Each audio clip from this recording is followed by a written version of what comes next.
Movie के start में हम दो जापानीज टूरिस्ट को देखते हैं जिनका नाम है अकीतो और म्यूकी, जो नॉर्दर्न ऑस्ट्रेलिया के जंगल में ट्रैकिंग करते हुए रास्ता भटक जाते हैं क्योंकि म्यूकी ने कंपास नहीं रखी थी और अब अकीतो की बात नहीं मान रही थी कि वो लोग रास्ता भटक चुके हैं। तो अकीतो गुस्से में खुद ही एक तरफ रास्ता ढूंढने के लिए चला जाता है। थोड़ी देर बाद म्यूकी उसके पीछे जाने लगती है तो उसे अकीतो की चीख सुनाई देती है। वो आवाज की तरफ भागती है तो एक केव में गिर जाती है और उसकी टांग पे चोट भी लग जाती है। वो केव एक बीस्ट का घर था। वहाँ उसको पास में अकीतो की लाश नजर आती है जिसे देखकर वो रोने लगती है और तभी अचानक पानी में हलचल होती है और फिर कोई चीज निकलकर उस पर हमला करके उसे मार डालती है। अगले सीन में हम एक कपल एरिक और जेनिफर को देखते हैं जो अपने फ्रेंड विक्टर और योलेंडा के साथ कहीं टूर पर जाने की तैयारी कर रहे होते हैं। उसके बाद वो चारों गाड़ी में जाते हैं और रास्ते में एक रेस्टोरेंट में स्टे करते हैं जहां वो एरिक के फ्रेंड कैश से मिलते हैं। कैश उन्हें एक केव के बारे में बताता है जो अभी तक किसी ने एक्सप्लोर नहीं की होती।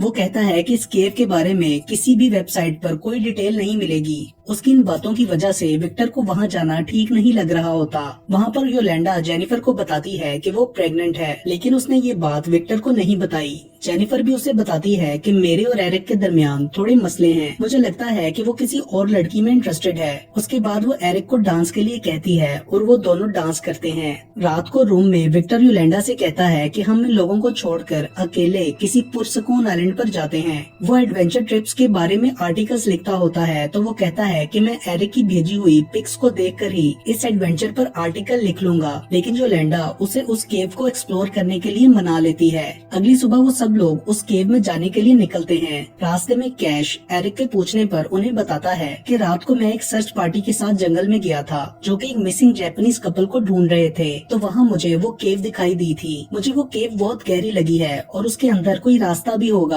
जो खोज कर हम बहुत सारे पैसे कमा सकते हैं। रास्ते में योलेंडा को एक क्रोकोडाइल नजर आता है जिसकी वो फोटो ले लेती है। तो जेनिफर कैश से पूछती है कि इस इलाके में और कितने क्रोकोडाइल्स होंगे। तो वो कहता है कि ज्यादा नहीं है और अगर हमें कोई मिला भी तो हमारे पास ये गन है। वो गन दिखाता है जिसे एरिक लेकर डैशबोर्ड में रख देता है। फिर जेनिफर पूछती है कि तुम्हें वो मिसिंग टूरिस्ट मिले। तो कैश कहता है नहीं। फिर वो जंगल में पहुंचकर एक जगह गाड़ी रोक देता है जहां से आगे वो लोग पैदल ही केव की तरफ जाते हैं। एरिक मोबाइल पर वेदर ऐप से स्टॉर्म वार्निंग देखता है, लेकिन कैश उसे कहता है कि स्टॉर्म साउथ की तरफ जा रहा है, इसलिए हम सेफ हैं। थोड़ा चलने के बाद वो लोग केव तक पहुंच जाते हैं। फिर वो नीचे उतरने की तैयारी करते हैं। एरिक और योलेंडा बाकियों की तैयारी में मदद करते हैं और फिर वो सब नीचे केव में उतरते हैं। सबसे पहले एरिक जाता है और सबसे लास्ट में कैश, जो कि थोड़ा डर रहा होता है। फिर नीचे योलेंडा को अंदर की तरफ एक रास्ता मिलता है जिससे वो लोग एक एक करके आगे बढ़ते हैं। उनके अंदर जाते ही पीछे मौसम बदलने लगता है जैसे तूफान आने वाला हो, लेकिन उनको इसका पता नहीं चलता। उस रास्ते पर आगे बढ़ते हुए उन्हें एक शीप का ढांचा मिलता है जिसे देखकर वो समझ जाते हैं कि यहाँ पहले भी कोई आ चुका है। वो रास्ता बहुत लंबा था। वो लोग काफी ज्यादा आगे आ चुके थे। आगे एरिक को ऊपर से पानी आता हुआ नजर आता है तो कैश कहता है कि शायद ये किसी पत्थर से रिस रहा होगा, लेकिन असल में वो बारिश का पानी था। बाहर तूफानी बारिश हो रही होती है। थोड़ा आगे उन्हें एक और छोटी सुरंग मिलती है। उससे गुजरकर उन्हें वहाँ एक झील नजर आती है जिसे देखकर वो सब बहुत खुश होते हैं क्योंकि वो सब ऐसा ही कुछ ढूंढने के लिए वहाँ आए थे। वो सोच रहे थे कि हम लोगों को इस जगह टूर करवा कर बिजनेस कर सकते हैं। फिर वो उस जगह को एक्सप्लोर करने लगते हैं तो एरिक को ऊपर एक और जगह से पानी आता हुआ नजर आता है जिसे कैश ये कहकर इग्नोर कर देता है कि शायद कोई अंडर वाटर नदी हो, लेकिन एरिक वापस चलने का कहता है और तभी उसकी इमरजेंसी लाइट भी बैटरी लो की वजह से बंद हो जाती है। जेनिफर को पानी में किसी चीज की आवाज आती है। टॉर्च से देखने पर उसे एक जगह बबल्स नजर आते हैं। वो सबको वार्न करती है कि पानी में कुछ है। तभी उन्हें एक और अजीब सी आवाज आती है और अचानक से बहुत सारा पानी वहाँ आ जाता है और वो लोग डूबने लगते हैं। फिर खुद को बचाकर वो लोग एक ऊंची जगह चढ़ जाते हैं। कैश बताता है कि मेरा बैग गुम गया है और उसमें कीज थी, इसलिए हमें ढूंढना होगा। जेनिफर समझ जाती है कि ये बारिश का पानी था। एरिक कहता है कि ये सिर्फ बारिश का पानी नहीं है, हमें जल्द ही यहाँ से निकलना होगा।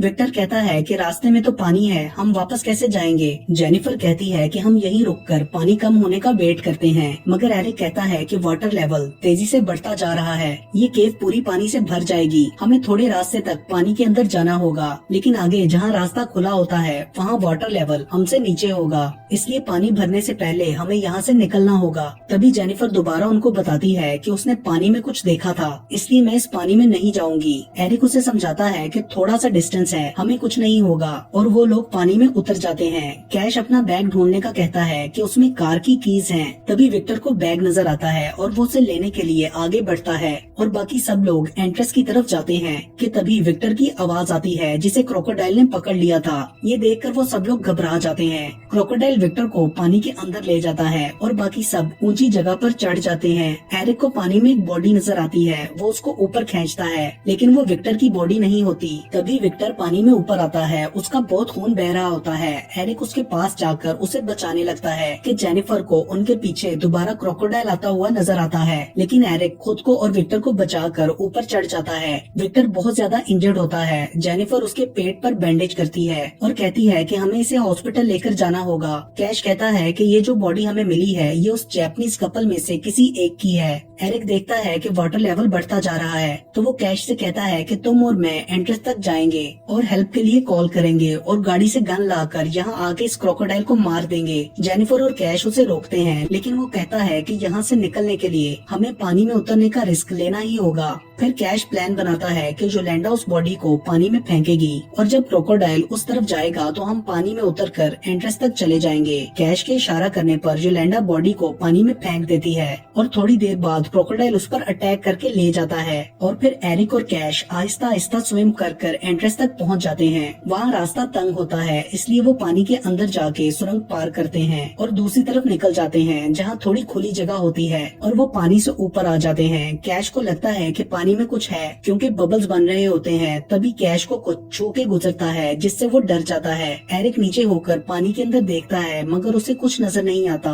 तो वो लोग आगे बढ़ने लगते हैं। दूसरी तरफ विक्टर की तबीयत खराब हो रही होती है क्योंकि उसे एस्थमा था। जेनिफर योलेंडा से उसका पंप फेंकने को कहती है क्योंकि वो दूसरे किनारे पर होती है। योलेंडा इनहेलर फेंकती है तो वो पानी में ही गिर जाता है। विक्टर की हालत देखकर योलेंडा इनहेलर लेने के लिए खुद पानी में उतर जाती है, लेकिन जैसे ही वो इनहेलर पकड़ती है तो जेनिफर को पानी में क्रोकोडाइल नजर आता है। वो योलेंडा से कहती है कि हिलना मत। वो बिल्कुल स्टिल हो जाती है तो क्रोकोडाइल उसके पास से गुजरकर आगे पड़ी बॉडी की तरफ चला जाता है और वो विक्टर के पास आकर उसे इनहेलर देती है जिससे उसकी तबीयत ठीक हो जाती है। एरिक और कैश उस खुली जगह को पार करके आगे दूसरी तंग वाली सुरंग तक पहुंच जाते हैं जहां से वो लोग आए थे। वो लोग फिर से पानी के अंदर स्विम करके उस रास्ते पर जाते हैं, लेकिन आगे रास्ता पत्थरों की वजह से ब्लॉक हो गया था। वो पत्थर हटाने की कोशिश करते हैं लेकिन नहीं कर पाते, तो एरिक वापस चलने का कहता है। वो वापस जा रहे होते हैं तो एरिक का पाँव एक पत्थर में फंस जाता है। थोड़ी कोशिश के बाद वो अपना पाँव छुड़ा लेता है मगर कैश आगे जा चुका होता है। कैश आगे जाके पानी से ऊपर आता है तो उसे एरिक नजर नहीं आता।